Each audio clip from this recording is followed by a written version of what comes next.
Hello friends, welcome back to your own channel Chakdev in knowledge. Chakdev in knowledge में आप सभी का हार्दिक स्वागत है। एक चैनल जो करता है बैंक की बात और बैंकर्स की बात। हम लोग आपको लगातार गुड न्यूज़ दे रहे थे, लेकिन बहुत दिनों बाद एक बार फिर से हम एक ख़राब न्यूज़ लेके आए हैं और ये है बैंक प्राइवेटाइजेशन की लेटेस्ट न्यूज़, जो कि इकोनॉमिक टाइम्स की दी हुई खबर है। तो आज के वीडियो में हम आपको वही बताएंगे। इकोनॉमिक टाइम्स ने अपने बैंकिंग सेक्शन के अंदर हेडिंग दी है, bank privatisation to be started soon. यही नहीं, उसने दो बैंकों के नाम भी दिए हैं कि कौन कौन से दो बैंक प्राइवेटाइज होने वाले हैं। The finance ministry is expected to soon seek cabinet approval for amendments to the banking regulation act 1949 and possibly other legislation as it kick-starts the process of privatized two state-run lenders।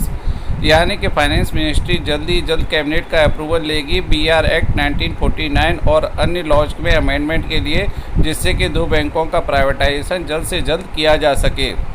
आगे लिखा है, the propose changes could include the removal of the 20% foreign investment cap applicable to public sector banks in these two cases, a senior government official told ET।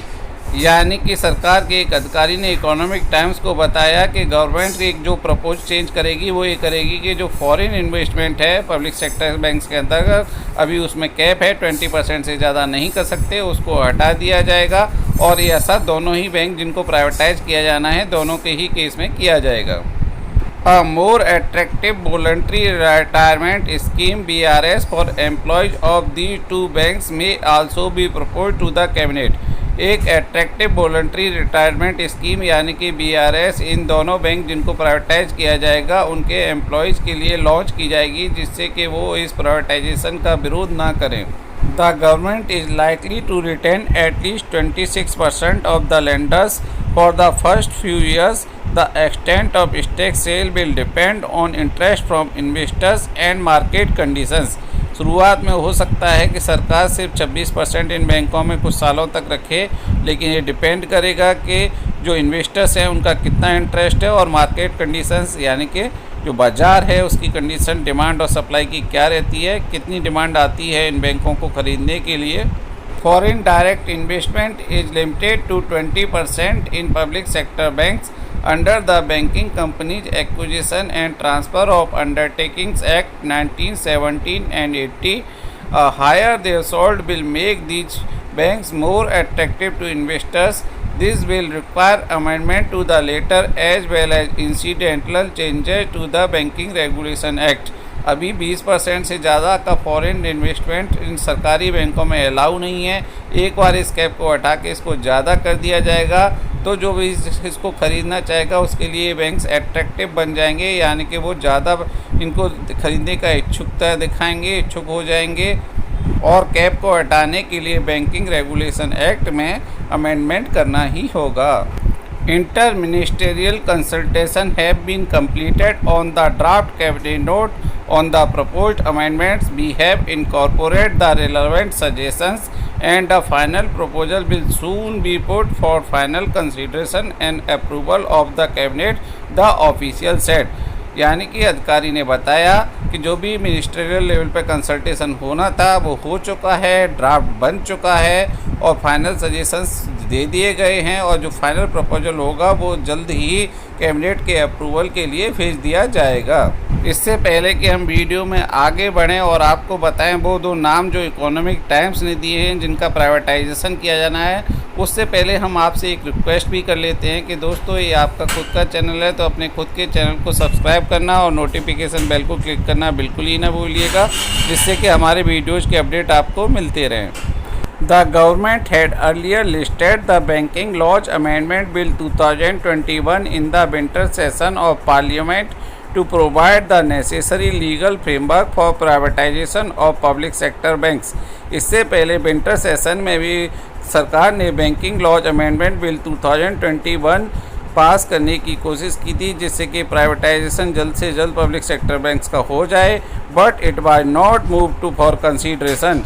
लेकिन consideration के लिए इसको पेश नहीं किया जा सका संसद में, possibly because of the assembly election in 5 states, यानी कि 5 राज्यों में जो इलेक्शन होने थे उसकी वजह से शायद इसको रोक दिया गया।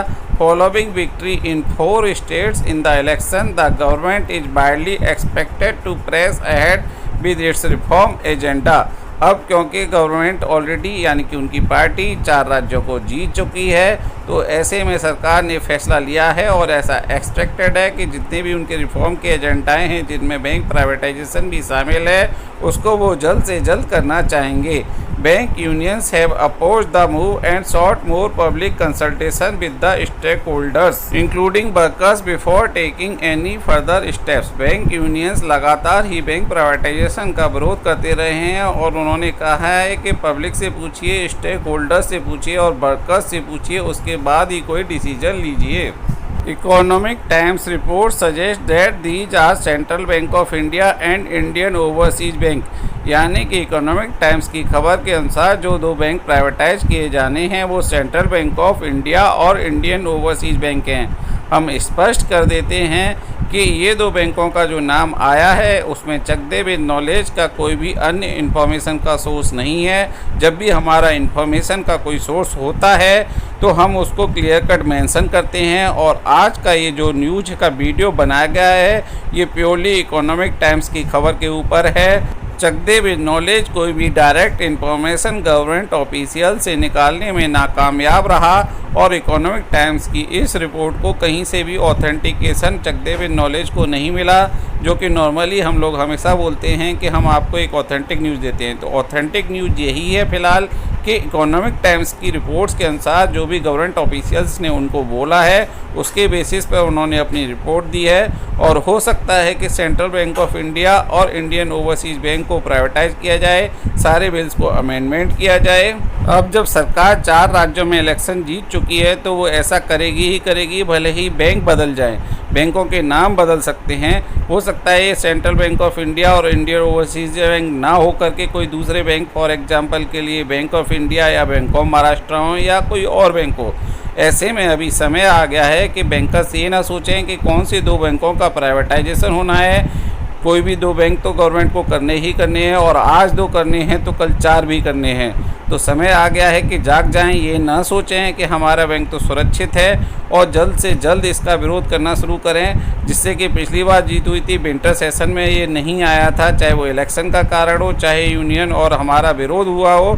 लेकिन हमें अभी विरोध जारी रखना है और हमको सरकार को रोकना है, क्योंकि बैंक प्राइवेटाइजेशन बैंक कर्मचारियों के लिए बिल्कुल भी हितकर नहीं है।